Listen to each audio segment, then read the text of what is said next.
My God is not an insyaallah God.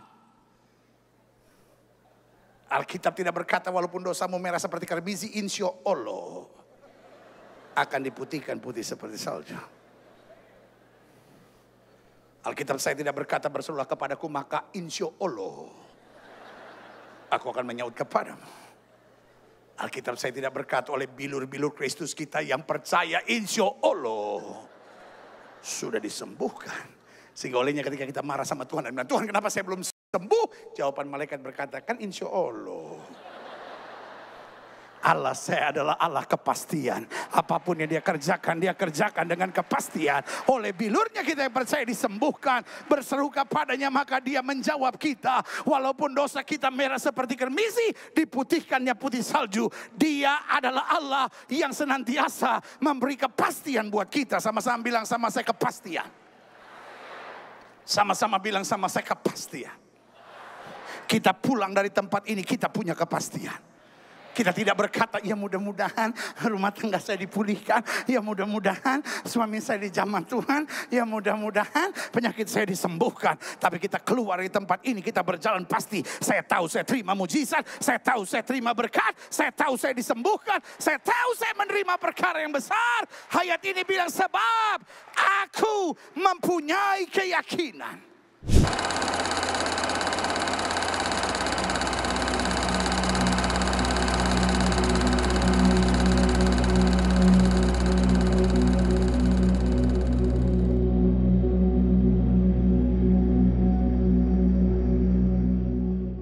Video tadi memperlihatkan pendeta Gilbert Lumaindong dalam pelayanan jemaatnya di mana ia mengolok-olok kalimat insya Allah dalam agama Islam dengan tujuan untuk dipropagandakan kepada jemaatnya di mana Tuhannya umat Islam tidaklah lebih baik dari Tuhannya pendeta tersebut.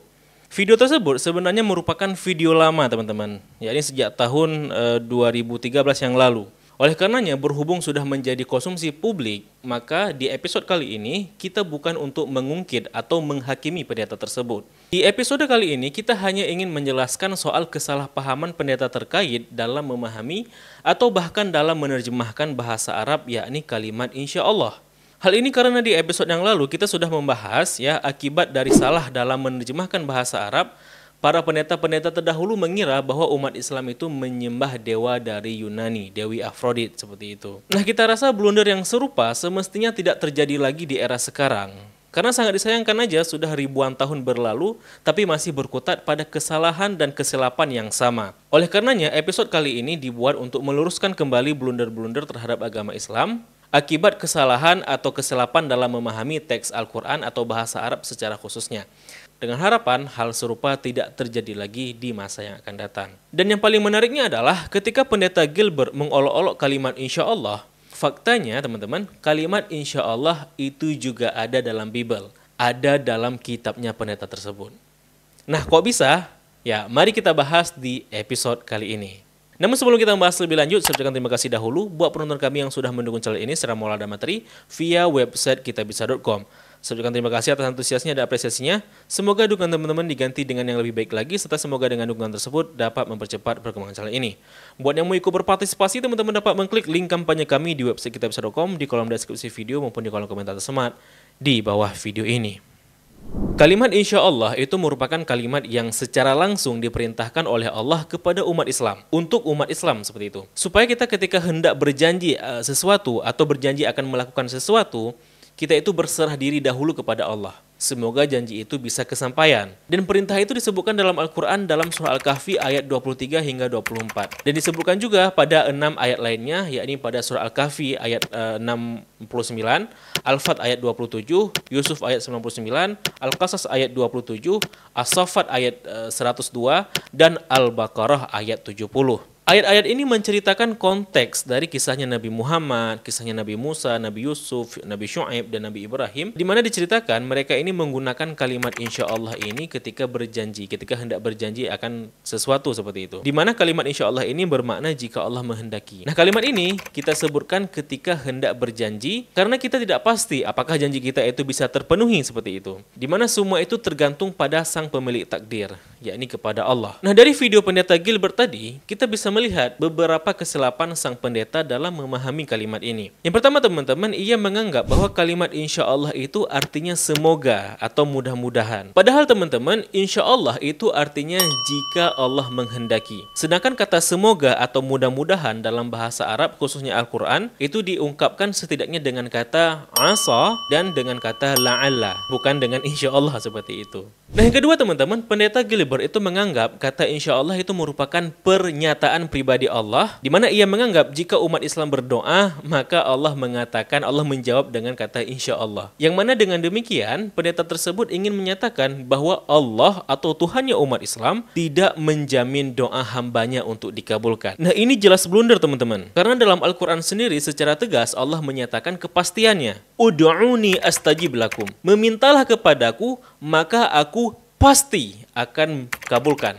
Jadi jika pendeta menganggap insya Allah itu artinya semoga, dan dalam konteks ini ia memahami bahwa Allah menjawab semoga doa kita diterima olehnya, ini jelas blunder teman-teman. Karena Allah sudah memastikan sebagaimana bunyi ayat tadi. Dan kalimat insya Allah ini teman-teman, itu adalah ungkapan dari hamba, ya, dari manusia, dari hambanya kepada Allah. Bukan sebaliknya, dari Allah kepada hambanya, ya.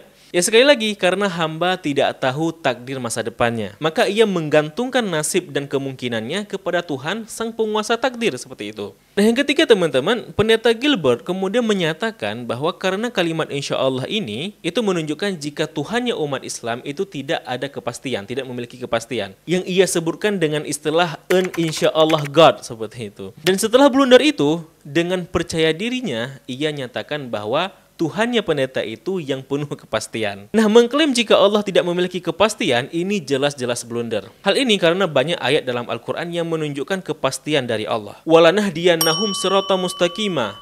Dan pasti ditunjukkan jalan yang lurus. La in syakartum la azidannakum. Jika kamu bersyukur, pasti aku tambahkan nikmatmu. La fatahna alaihim barakatim minas sama. Maka pasti dilimpahkan keberkahan dari langit. La atainahum min ladunna ajran azima. Maka pasti diberikan kepada mereka pahala yang besar. Wala udkhilannahum jannatin tajri min tahtihal anhar. Dan pasti dimasukkan ke dalam surga yang mengalir di bawahnya sungai-sungai. Wala saufa yarda. Dia pasti mendapatkan apa yang ia inginkan dari Tuhannya. Innahu kana wa'duhu ma'tiya. Janji Allah pasti ditepati. In kana wa'duhu rabbina lamaf'ula. Sungguh janji Allah pasti terpenuhi. La jarama annahum fil akhirati humul akhsarun. Dan pasti mereka ini orang-orang kafir di akhirat menjadi orang-orang yang merugi. Dan ada bertonton ayat-ayat lain yang menyatakan kepastian Allah. Ayat apa lagi misalnya? Kepastian tentang rezeki makhluk di bumi. Hud ayat 6, At-Talaq ayat 3, An-Najm ayat 39 sampai 47, Al-Baqarah ayat 245, Nuh ayat 10 hingga 12, Ibrahim ayat 34, Ibrahim ayat 7, dan Al-Mulk ayat 21. Ayat-ayat ini teman-teman menegaskan kepastian dari Allah dan menunjukkan bahwa kepastian hanyalah milik Allah. Karena Dia Maha mengetahui dan takdir ada pada genggamannya. Nah, yang tidak pasti itu adalah makhluknya, manusia seperti itu. Manusia tidak bisa menjamin apapun karena manusia tidak mampu memprediksi secara pasti apa yang akan terjadi di masa depan, termasuk kapan terjadinya kiamat. Tidak makhluk langit, tidak malaikat, tidak pula Nabi Isa. Hanya Allah sajalah yang mengetahui kapan pasti terjadinya kiamat. Nah, karena manusia itu tidak bisa menjamin kepastian dan kepastian itu hanyalah di sisi Allah, oleh karenanya dalam Al-Quran Allah memerintahkan hambanya agar mengucapkan kata insya Allah jika Allah menghendaki. Karena apapun jaminan kita, keinginan kita, janji kita, semua itu ditentukan oleh Allah untuk pasti terjadi atau tidaknya. Diizinkan oleh Allah atau tidak seperti itu. Semua itu adalah hak Allah. Ia memiliki kuasa dan hak penuh untuk mengaturnya. Jadi kalimat insya Allah itu adalah ungkapan yang diperuntukkan bagi makhluk, ya, bagi manusia. Bukan untuk Allah atau sang Khalik atau sang pencipta. Tuhan tidak mengucapkan insya Allah kepada dirinya atau kepada makhluknya ketika berurusan dengan hambanya. Jadi Allah tidak mengatakan insya Allah aku akan masukkan kamu ke dalam surga. Enggak seperti itu. Melainkan Allah katakan wala udkhilannahum jannatin tajri min tahtihal anhar, dan pasti aku masukkan kamu ke dalam surga. Nah, sebaliknya teman-teman, ungkapan ini diucapkan oleh hamba kepada Allah untuk menegaskan jika hamba, ya, kita ini telah bergantung dan berserah diri kepada Allah, kepada Tuhan. Sama seperti seperti kalimat alhamdulillah seperti itu. Segala puji bagi Allah. Adakah Allah mengucapkan ungkapan itu untuk dirinya? Atau apakah Allah mengatakan alhamdulillah kepada hambanya? Ya alhamdulillah kamu sudah bertobat. Alhamdulillah kamu sudah salat. Adakah Allah mengatakan demikian? Ya enggak. Kalimat hamdalah sendiri adalah ungkapan yang diucapkan hamba kepada Tuhannya sebagai pujian. Segala puji bagi Allah. Kan gitu. Begitu juga ungkapan lain seperti Masya Allah, Astaghfirullah, Na'udzubillah, Bismillah, dan lain sebagainya. Semua ungkapan ini adalah ekspresi rasa dari seorang hamba dan diucapkan oleh hamba untuk Tuhannya. Sehingga jika ada pendeta yang menganggap bahwa kalimat Insya Allah itu berarti Allah itu tidak pasti, sudah dipastikan jika dia tidak faham dan ngeblunder. Apalagi ketika mengatakan Tuhannya umat Islam itu adalah an Insya Allah God. Karena secara terminologi ungkapan Insya Allah God itu sudah rancu jika diterjemahkan. Apalagi digunakan dalam terma tertentu kan seperti itu. Dan teman-teman, jika Bapak Pendeta itu kemudian menggunakan argumen manipulatifnya yang sedemikian rupa untuk mempromosikan Tuhannya, lalu apakah salah jika kita juga bertanya kepada Pak Pendeta, apakah Yesus Tuhannya Bapak Pendeta itu adalah Tuhan yang pasti? Soalnya dalam Markus pasal 12 ayat 32 menyatakan secara literal dan gamblang, jika Yesus tidak tahu pasti kapan kiamat akan terjadi. Nah, lantas kemudian pasti akan dijawab bahwa ayat terkait itu tidak boleh dipahami demikian, karena maksudnya begini dan begitu, bla bla bla bla dan lain sebagainya seperti itu. Ya, terserahlah ya bagaimanapun cara menjawabnya dan bagaimanapun jawaban apologinya. Pada akhirnya, teks tersebut secara literal menyebutkan demikian, bahwa Yesus tidak tahu kapan terjadinya kiamat. Ya, tapi baiklah ya, kita tidak akan berpolemik dalam hal tersebut. Apakah Yesus adalah Tuhan yang pasti atau tidak seperti itu. Karena bagi kita sudah jelas bahwa Yesus itu bukan Tuhan. Jadi kita tidak perlu mempertanyakan lagi apakah ia itu Tuhan yang pasti atau Tuhan yang tidak. Karena Yesus bagi kita bukanlah Tuhan. Oke. Nah, akan tetapi teman-teman, kalau berbicara kalimat insya Allah yang dijadikan bahan olokan itu, tahukah teman-teman jika kalimat insya Allah itu juga tertulis atau setidaknya pernah tertulis dalam kitab Bible sendiri? Mari kita lihat Bible Indonesia versi paling tua, yakni versi Klinker yang diterbitkan pada tahun 1902 Masehi. Dalam Perjanjian Baru, Yakobus pasal 4 ayat 15 disebutkan ayatnya seperti ini. Melainkan patutlah kamu mengatakan demikian, insya Allah, dan kalau ada janji kami, maka kami hendak berbuat ini atau itu. Atau Bible versi Shelabir yang merupakan Bible versi tertua juga. Nah, diterjemahkan pada ayat yang serupa sebagai berikut. Seharusnya kamu berkata, insya Allah kami akan hidup dan akan berbuat begini atau begitu. Nah, atau versi yang lebih mudah lagi teman-teman, yang disebut versi TL yang diterbitkan pada tahun 1958. Nah, TL ini singkatan dari terjemahan lama. Nah, pada ayat yang sama itu juga disebutkan sebagai berikut. Melainkan patutlah kamu berkata, insya Allah kita akan hidup membuat ini atau itu. Nah, kemudian teman-teman, tahun 1974 Bible versi TL ini itu kemudian diganti dengan versi yang terbaru, yakni versi TB namanya, atau versi terjemahan baru sebutannya ya. Nah, sejak saat itu teman-teman, kemudian kalimat insya Allah yang ada pada ayat ini digantikan dan bunyi ayatnya kemudian berubah menjadi seperti ini.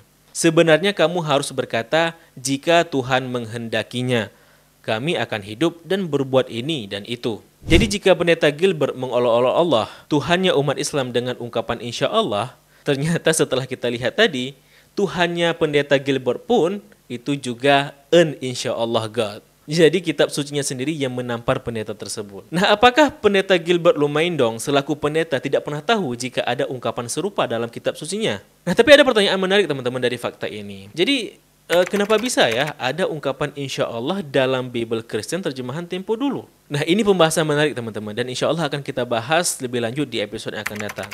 Ya, sekilas saja teman-teman. Jadi dahulu Bible Kristen itu di Indonesia itu banyak menggunakan istilah-istilah Arab ataupun istilah Islami yang lebih spesifik. Padahal yang membawa Kristen dan yang menerjemahkan Bible di Indonesia itu bukan dari Kristen Arab, bukan orang Kristen dari Arab. Tapi teman-teman, banyak nanti kita temukan redaksi seperti Paulus masuk masjid atau Yesus masuk Ka'bah. Dan walaupun sekarang banyak apologet Kristen yang tidak setuju mengatakan jika Yesus dan Nabi Isa itu tokoh yang sama, faktanya Bible dahulu secara konsisten menggunakan nama Isa Al-Masih untuk merujuk sosok Yesus Kristus. Dan walaupun yang pertama kali menerjemahkan Bible ke bahasa Indonesia atau bahasa Melayu merupakan penginjil dari Eropa, seperti Klinker dan Shelabir seperti itu, namun mereka secara yakin dan konsisten menggunakan kata Allah dalam Bible-nya.